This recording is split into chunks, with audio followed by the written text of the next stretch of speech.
All right, good afternoon, everyone. I'm Kushita, and I'll be talking about mentorship in the session today and how to build a better approach to support neurodiversity in cybersecurity through mentorship. All right, just to give you all a quick introduction, I work as an information security manager, a few years of experience in cybersecurity, focusing on security operations, DLP, and threat hunting, threat intel. I currently focus on DLP. And a little bit around my educational background, I did my master's in for information assurance and did my undergrad in electronics and communication engineering. And then some of my other interests include being part of some of the amazing communities out there, like WeSys. I'm part of their Speaker Spotlight cohort program, and I currently mentor at Anita B. And previously, I used to mentor at Cybersecurity for their fall 2023 mentorship program. So all great experiences. All right, so to move over to our agenda for today, I'll start with a quick introduction. I'll explain a little bit around the background on what we'll be discussing today and what to expect, and a little bit around cybersecurity and neurodiversity, how they're related. Um, what some of the things as neurotypical individuals, what are some of the things that you need to know while mentoring neurodivergent individuals?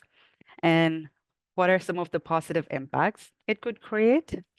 And then finally, touching a little bit around mentorship and diversity, equity, and inclusion.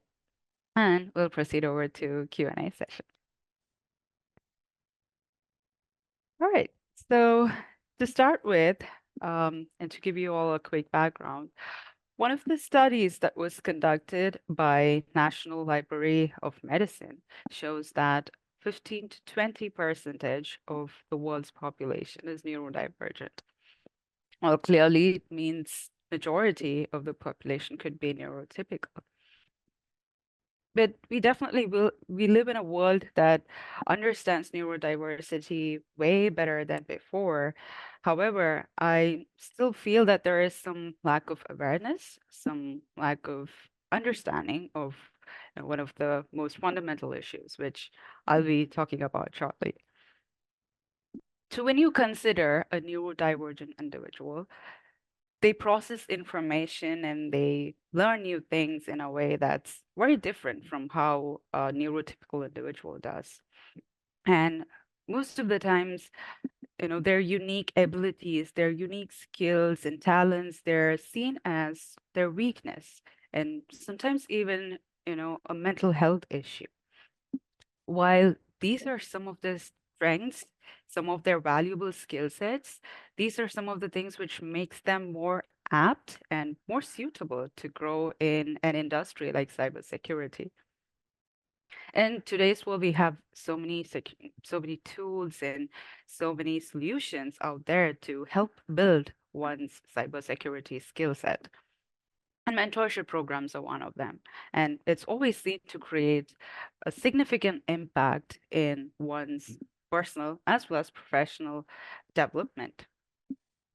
So when you consider a neurotypical individual trying to mentor a neurodivergent individual, often a very traditional normalizing agenda is kind of observed. And they try to convert them into being more neurotypical, which shouldn't be the case.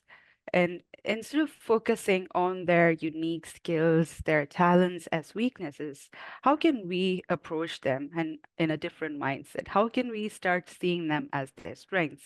And as neurotypical individuals, how can we make that huge difference as mentors and address the gap? All right. So when you consider cybersecurity and neurodiversity, there's so much relation between the two. And when you take cybersecurity, skills gap is a very commonly heard term. And we've come across this for a very long time now. ISC Square conducts their workforce study every year, and last year they found that the global workforce grew to an all-time high of 5.5 million, a rise of 8.7%. However, there was another report around the same time which showed 71% of the organizations report cybersecurity skills shortage has impacted them. Well, what does this mean for us? Well, while we have a growing workforce, it still doesn't mean that we have enough skilled workers. So this is where we're missing opportunities to take into account some of the superpowers of neurodivergent individuals. They have amazing problem solving skills, their creative thinking, unique out of the box perspective, mathematical and analytical skills, their amazing ability to recognize patterns, attention to detail, hyper focus, and determination. All of these just naturally makes them an asset to cybersecurity. One of the key things here is to understand their skill sets, understand their strengths, and know two individuals who are part of this neurodiversity spectrum might have the same unique skills. So you need to understand their skill set, and this is very crucial.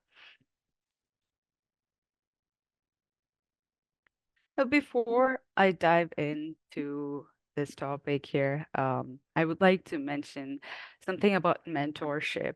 And if you are aware who Simon Sinek is, he's an inspirational speaker.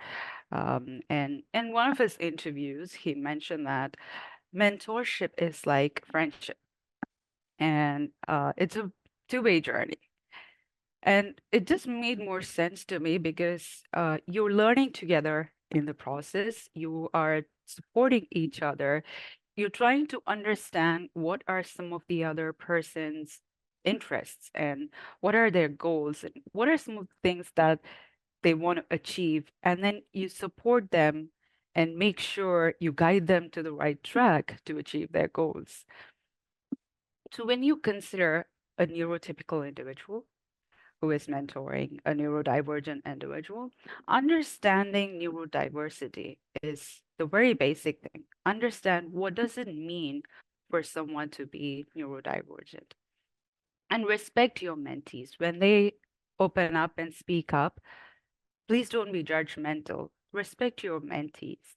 And the most important part here is to stop normalizing the neurotypical way. Mentoring neurodivergent individuals does not mean that you're trying to make them be more neurotypical. Rather, you are trying to help them be themselves even more. You're trying to help them embrace their own uniqueness and help them accept themselves even more. So please stop normalizing the neurotypical way. And for any successful mentorship program, there has to be a lot of trust and understanding. So listen to your mentee, trust them, and believe them. Understand what are their preferences. Understand what are some of the things that will work for them. And some of the things that you can consider here are mode of communication. Like, do they prefer a more virtual interaction or do they prefer a more in-person conversation? Speed of communication. For example, if you are a fast talker, make sure you slow down a little bit. You make sure that they're able to follow you. How can you provide feedback? Sometimes when you provide honest feedback, you need to make sure you word them correctly and you word them appropriately. Observing body language, observing their responses. And one of the things you can do here is when I set up a mentoring session and when it's the first time I'm meeting this person, I make sure that I set up a one-to-one session, and most of the time it's always the first call is always introductory, where we discuss what are some of the things that they want to achieve and what are their expectations of this mentorship program, what are some of their interests and strengths, and it helps me understand how can I frame the mentorship program according to their needs so they can achieve their goals. So when you start adapting and when you show the willingness to adapt and understand their preferences and make sure you include them in your approach, it helps build more trust for your mentee.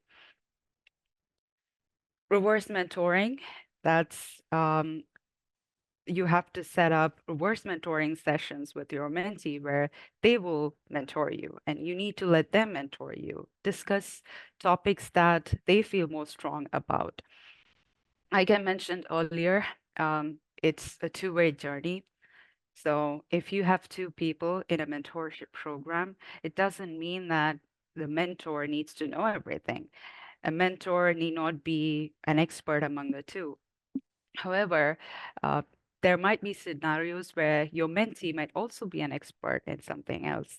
So make sure you set up time for them to mentor you, to discuss topics that they feel more strong about. After all, like I mentioned, it's a process of learning together.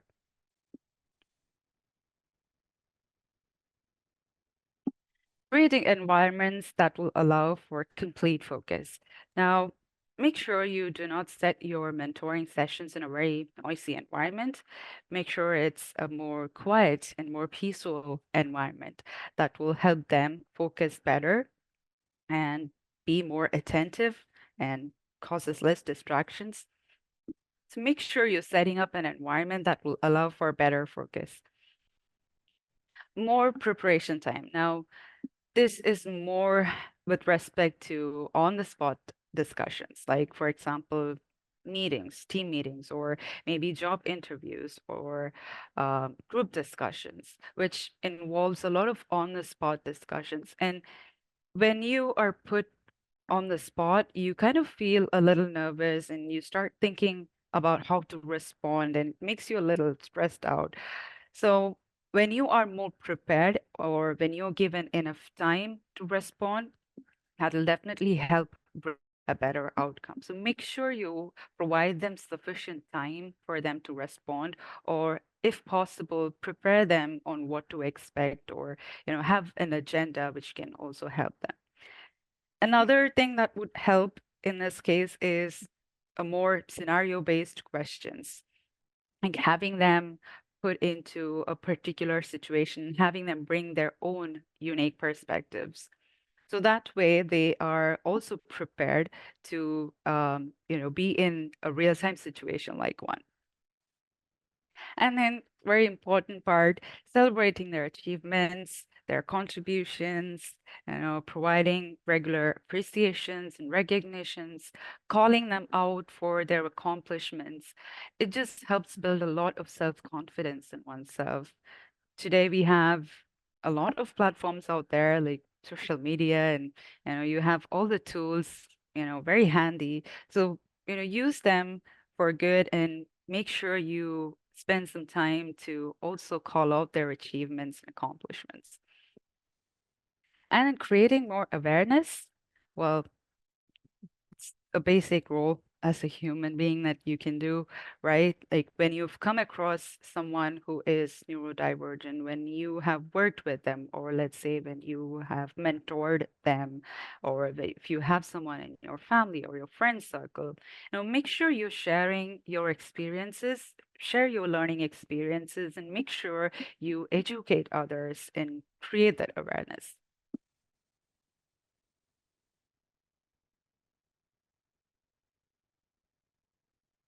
So, what are some of the impact mentors and mentorship programs can create? Well, firstly, it helps build more acceptance. You start embracing yourselves even more. You have more pride in your own identity, right? So it just helps build more confidence in oneself, and you start bothering less about others being judgmental, or what others are going to think of you, right? You start accepting yourself even more. Improved access to tools and communities where you have like-minded people which align with your needs, and eventually help you build a good networking circle. process of building your own support system. Now, when you have a mentor, when you have someone whom you can reach out to, right? When you have this one person, this go-to person with whom you can discuss anything, with who knows everything about you, who knows what your goals are, who knows what you're up to, they have your back, and you just have this one person to support you all throughout your career. So it just helps you build your own support system. It gives you more confidence in oneself, and you have this comfortable safe space where you can express yourself, where you can ask for any career advice, any question. You have this person who looks up to you, and it just makes you feel even better, and you create the comfortable safe space. Positive individual contributions and accomplishments. When you are less bothered about the surroundings or what people are going to think about you, it just helps you with less distractions, and you start focusing more on oneself, and it just makes you feel at peace, and you also try focusing on your ambitions and your accomplishments, eventually building a growth mindset for yourself, and then which just helps with a lot of positive individual performances as well. And finally, improved diversity, equity, and inclusion. Well, with that being said, we have come to the last slide of this session: mentorship and diversity, equity, and inclusion. So, mentorship programs, they are often seen to boost an inclusive culture, especially when it comes to workplace settings. And based on one of the research that Forbes conducted, mentorship has been one of the most important aspects for underrepresented groups and communities in their professional growth. When it comes to workplace mentoring, there are so many options that you can consider. One of the options would be employee resource groups, including mentors as part of an onboarding process. Now, first day at work can be a little stressful, right? Like when you have a new workplace, you start thinking about, okay, how is the new workplace going to be? How will be my new coworkers? And you start feeling stressed and nervous, right? And you have all this anxious thoughts in your mind. So having mentors as part of an onboarding process can really ease that tension off of your mind. So, you just have this one person who is part of your team who's ready to help you out. And you can even ask some of the very basic questions like, where's the cafeteria or maybe the restroom, right? Just very basic questions. And even when it comes to your work, you have this person whom you can rely on to understand workplace culture and the team and the work that you are assigned to. And then mentoring circles. Now, this I've seen very commonly when we have internship programs, or when we have fresh graduates. They're put into a rotational program. It just helps them, you know, um, get that exposure with different parts of the same team. Like they're assigned to a mentor for a specific amount of time and a specific team, and then after maybe 6 months or maybe like 3 months, they move to a different team where they are assigned to a different mentor. So it just helps them improve that workplace connection, that effective relationship among employees, and along the way, they also get that exposure about the different work culture between, different teams part of the same domain. And then finally, speaking openly about neurodiversity, it can avoid a lot of misunderstandings. Now, um, if I never had my mentee who came up and said that I'm neurodivergent, like I wouldn't have understood, or I wouldn't have been able to have made the accommodation, or I wouldn't have been able to support them better, right? So it just helps make sure that, we accommodate them, we make sure they have all their preferences met and their requirements met. So when you speak openly, it just helps avoid misunderstandings sometimes. But then, like I said, it takes two people to work things out, right? So sometimes you can be afraid to speak up. You kind of feel, especially if you're an adult, you feel what others might think of you, or will they start seeing you differently? So you kind of feel a little afraid to speak up. Now, that's where, when we have neurotypical individuals, when we have people around you who are ready to create that comfortable space, when they are good to create that safe space, safe environment, it just makes things even more easier for them to speak up openly and discuss their concerns. With that being said, I would like to just say a few things before I conclude. You know, uh, as neurotypical individuals, please make sure you understand neurodiversity. If you don't know, please ask questions. Do not assume things. Show the willingness to adapt and stop normalizing the neurotypical way. And finally, just create a comfortable, supportive, inclusive space for every individual to be part of the same space, regardless of their neurodiversity spectrum.